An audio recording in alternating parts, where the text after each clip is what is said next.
আজ আমি আপনাদের এমন একটি দ্বীপের কথা বলবো যা আপনাদেরকে মুগ্ধ করবে।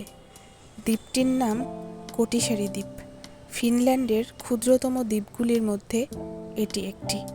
রোভানিমি সিটির ঠিক বাইরে অবস্থিত কোটিসারি দ্বীপ। দ্বীপটি বোথনিয়া উপসাগরে এবং কেমিজকি নদীর তীরে অবস্থিত। এটি তুর্কুর দ্বীপপুঞ্জের একটি অংশ। দ্বীপটি মাত্র 820 ফুট লম্বা এবং 200 ফিট চওড়া। কোটিসারি অত্যন্ত মনোমুগ্ধকর একটি দ্বীপ।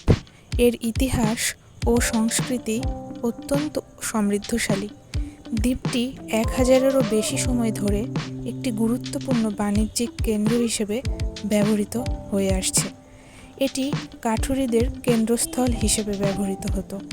1800 সালের শেষ থেকে 1980-এর মাঝে পর্যন্ত কাঠের ঘাঁটি হিসেবে এই দ্বীপ পরিচিত ছিল।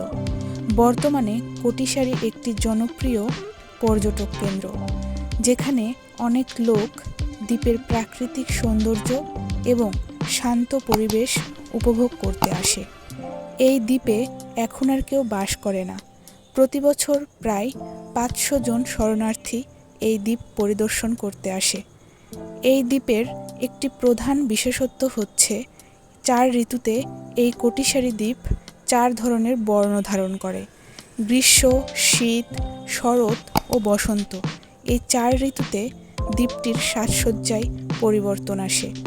অনেকেই মনে করেন এখানকার ঋতুর পরিবর্তনগুলো খুবই মনোমুগ্ধকর এবং তখনই এই ক্ষুদ্র দ্বীপটি পর্যটকদের ভ্রমণ করার সঠিক সময়। দ্বীপটির জানুয়ারিতে গড় তাপমাত্রা দাঁড়ায় -8 ডিগ্রি সেলসিয়াস এবং জুলাইয়ে তা 19 ডিগ্রি সেলসিয়াস পর্যন্ত বাড়ে। ফিনল্যান্ডের এই কোটিসারি দ্বীপ 4 ঋতুতে মনোমুগ্ধকর সাজে সেজে ওঠে, যা প্রকৃতিপ্রেমীদের প্রবলভাবে আকর্ষণ করে। ধন্যবাদ। চ্যানেলটি একদম নতুন, তাই ভুল ত্রুটি ক্ষমা সুন্দর দৃষ্টিতে দেখবেন। আর একটুও যদি ভালো লেগে থাকে তবে প্লিজ সাবস্ক্রাইব করবেন।